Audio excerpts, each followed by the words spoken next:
반갑습니다. 고만수입니다. 오랜만에 뵙습니다. 오늘은 요즘 신문에 계속 나오고 있는데요. 관련해서 일몰제 공포, 정비사업구역 해제 현실화 우려 해가지고 이렇게 요즘 계속 나옵니다. 일몰제. 오늘은 장기 미집행 도시계획 시설 일몰제가 아니라 정비구역인데, 추진위원회 지금, 구성해가지고, 이제 정비구역이 아직 지정되지 못한 곳들 있잖아요. 이제 추진위원회 단계에서, 진행을 하지 못하고 있는 곳들이, 이제 내년에 되면 이제 일몰제가 된다고 하는데요. 그 내용에 대해서 한번 알아보도록 하겠습니다. 아무래도 알아두면 좋죠. 자, 제목이, 일몰제 공포 드리워진 정비사업 대규모 해제 현실화 우려해서 한국주택경제신문에서 이렇게 나왔습니다. 보시면 내년 3월 조합 설립 신청 못하면 30여 곳 일몰제로 정비구역 해제. 서울시 정비구역 해제에 적극적이라서 정선 4구역 같은 경우에도 일몰 연장 신청에 대해서 거부를 했고, 해제 지역 재추진이 사실상 불가능하기 때문에 매몰 비용 지원도 없고 대안도 없다, 뭐 이런 중간 타이틀로 이제 신문 기사가 나와 있습니다. 한번 읽어보겠습니다. 재건축 재개발 등 정비사업에 일몰제 공포가 확산되고 있다. 도시 및 주거환경정비법상 관련 부칙 규정에 따라 내년 3월 조합 설립 인가를 신청하지 못한 정비구역들이 대거 일몰제를 적용받게 될 위기에 놓였기 때문이다.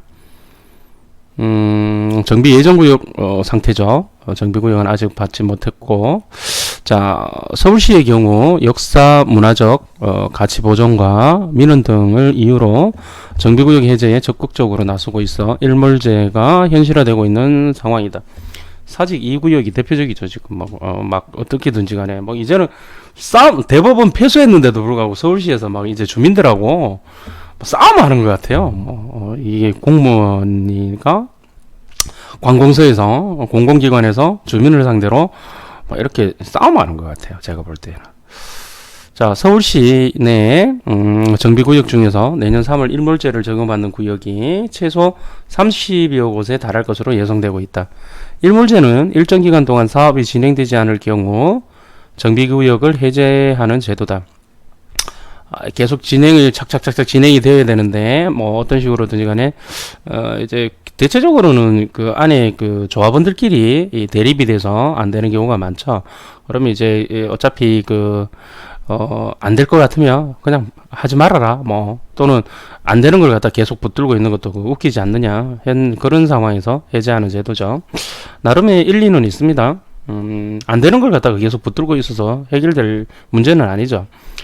자, 현행 도시정비법에 따르면 지난 2012년 1월 31일 이전에 정비계획이 수립돼 추진위원회를 구성한 구역은 내년 3월 2일까지 조합 설립 인가를 신청하지 못하면 일몰제 적용을 받게 된다.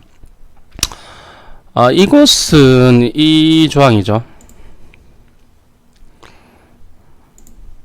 여기 보면 도시 및 주거환경정비법 부칙 제5조 정비구역 등 해제 신청 기산일에 관한 적용 내에서 요 사무에 보면요,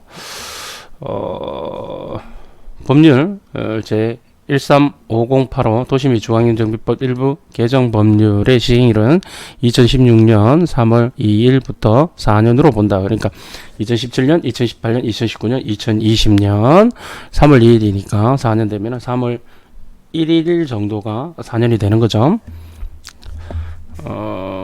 그러면 한 2월 말까지는 무조건 해야 되는데, 그죠? 신청을 해야 되는데 쉽지 않겠죠. 물론 일몰제 대상이 되더라도 무조건 구역이 해제되는 것은 아니다. 현행법상 일몰제가 적용되더라도 토지 등 소유자 30% 이상의 동의로 연장을 요청하면 행정청에서는 일몰제를 최고 2년까지 연장할 수 있다. 여기 말이 되게 재밌죠. 연장할 수 있다. 일단 요겁니다. 요 조항은 이건데요. 여기 보시면 20조 정비구역의 해제인데 이제 여기 6항에 보면 아래에 같은 경우 1, 2호의 같은 경우에는 2년의 범위에서 연장하여 정비구역 등을 해제하지 아니할 수 있다라고 되어 있습니다. 내년 3월 때까지 정비구역을 지정 신청을 해야 되는데 만약에 그러하지 못할 경우에는 해제가 될 수 있습니다. 그런데 이렇게 정비구역 등의 토지 등 소유자 100분의 30 그러니까 30% 이상의 동의로 연장을 요청하는 경우에는 또는 정비사업 추진상으로 보아 주거환경의 계획적 정비를 위하여 정비구역 등의 존치가 필요하다고 인정하는 경우 시도지사죠. 인정하는 경우에는 정비구역 등을 해제하지 아니할 수 있다. 여기에서 굉장히 중요한데요. 아니하여야 한다와 아니할 수 있다는 굉장히 틀리죠. 아니하여야 한다는 뭡니까? 강행이죠. 지켜야 되는 거죠. 딱 부러지게끔. 얘기되면 조건에 맞으면 무조건 연장해 주어야 되는 거죠. 이에 반해서 아니할 수 있다는 뭡니까? 해제하지 아니할 수 있다. 아니할 수 있다는 할 수도 있고 안 할 수도 있다라는 거죠. 시도지사가 할 수도 있고 안 할 수도 있다는 거죠. 엄격히 이제 임의 규정이고 재량행위죠. 이거는. 여기서 이제 문제가 생기는 거죠. 하지만 박원순 시장이 전면 철거 방식의 재건축, 재개발 등 정비 사업보다는 도시재생을 주요 정책으로 추진하고 있는 상황에서 연장 신청을 받아줄 가능성은 높지 않다. 네, 박원순 시장께서는 잘 안 해주려고 하죠. 그러니까 할 수 있다라는 어떤 그게 있잖아요. 안 해줄 가능성이 높다라는 거죠. 안 해줄 가능. 정산 4구역이 그랬죠. 이야기가 나올 겁니다 아마. 예, 나오네요. 실제로 은평구 정산 4구역은 토지 등 소유자의 동의로 일몰기간 연장을 신청했지만 받아들여지지 않았다. 지난 2014년 8월 추진위원회를 설립한 정산 4구역은 2년이 넘도록 조합 설립 인가를 신청하지 못해서 일몰제 대상이 되었다. 이에 따라 추진위원회는 토지 등 소유자 32% 동의를 받아 일몰기간 연장을 신청했지만 서울시가 부동의, 즉 안된다라고 해줄 수 없다라고 결정한 바 있다. 일몰제 기간을 연장하더라도 조합 설립 가능성이 희박하다는 판단에서였다. 서울시 입장에서는 박원순 시장님은 웬만하면 일몰제 연장을 안 해주려고 하는 것이 우리가 알고 있죠. 그러다 보니까 뭐 이유야 뭐 이렇게 갖다 붙이고 저렇게 갖다 붙였든지 간에 안 해주려고 하는 것이 지금 현 상황이죠. 이거 나오네. 사직 2구역. 사직 2구역은 시의 구역 해제 의지를 단편적으로 보여주고 있는 대표적인 현장이다. 일몰제가 아닌 직권 해제로 정비구역이 해제된 곳이지만 대법원의 조합승소 판결에도 여전히 사업이 정상화되지 못하고 있는 상황이다. 사직 2구역 한번 가보세요. 그 완전 엉망진창인데 그걸 어떻게 도시재생을 하시겠다라는 건지도 그렇고요. 물론 이제 옆에 이제 경희궁이 어떻게 보호해야 되는 어떤 그런 부분도 뭐 나름 이해가 갑니다만은 너무 열악해서요. 어떻게 그것을 재생을 하시고 어떻게 유지를 하시고 어떻게 바꿀 건지 참 이해가 안 됩니다. 자, 문제는 일몰제로 정비구역이 해제되면 사업비용을 보조받지 못해 주민들의 피해가 커지게 된다는 점이다. 이게 보통 이제 정비업체가 들어가서 대여금을 주고 이제 움직이는데 결국은 그게 다 매물 비용으로 완전히 이제 없어져 버리는데 분쟁이 생길 소지가 다분하죠. 추진위원을 했던 사람들의 어떤 개인 각서도 쓰고 이렇게 해서 돈을 빌리는데 문제가 되죠. 서울시는 지난 16일 한 민원인이 일몰제로 정비구역이 해제돼 추진위 승인이 취소될 경우 사용비용 일부를 보조받을 수 있는지 여부를 묻는 질문에 일몰제로 정비구역 등이 해제되는 경우 사용비용 보조 대상이 아니다라고 회신했다. 자, 참 물론 이제 이해는 갑니다만은 참 문제가 좀 많이 발생을 하겠다. 새로운 분쟁들이 막 생기겠다라는 생각이 들죠. 구역 해제 이후 낙후 지역을 정비할 특별한 대책이 없는 것도 문제다. 해제 구역에 도시 재생을 추진하는 방안이 유일한 대안이지만 도시 재생 힘들어요. 돈만 들어가지. 예, 돈만 들어가고 재개발 재건축 같은 정비 사업은 모든 게 주민이 어느 정도 부담을 많이 하지만 재개발은 거의 부담을 하고 재건축은 완전히 100% 부담을 하죠. 이에 반해서 도시 재생은 누가 부담합니까? 행정청에 세금으로 하자. 도시재생. 자, 이마저도 제대로 진행되지 못하고 있는 것이 현실이다. 뭐 안 돼요. 그게 전면 철거가 아니면 사실 힘들죠. 깨끗하게 만들어진다라는 것이. 서울연구원에 따르면 지난 2016년 기준 서울의 빈집은 약 9만 5천호로 추산하고 있다. 그나마 빈집에 대한 실태조사도 제대로 이루어지지 않아 해당 수치도 정확하지 않은 상황이다. 뭐 다 공실이죠. 다 비워놓고 엉망진창이다. 사람이 살 수가 없으니까요. 뉴타운 재개발 수습 방안 시행 이후 공가 문제는 더욱 커지고 있는 것이 서울연구원의 분석이다.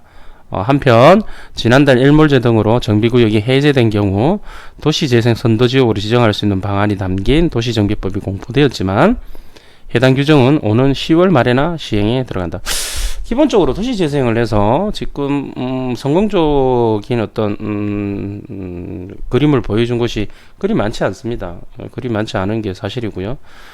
뭐 항상 이야기하는 뭐 부산의 감천이나 뭐 이런 것들 본인들 정작 관광객들만 올 뿐이지 정작 거기에 살고 계시는 본인들은 굉장히 힘들어 하십니다. 시끄럽고 그렇다고 해서 일부분에서만 이렇게 뭐 생업에 어떤 도움이 되지만 다른 사람들은 거의 뭐 생업에 도움이 되지 않는 시끄러우면서 시끄럽고 외지 사람들이 와서 불편하죠.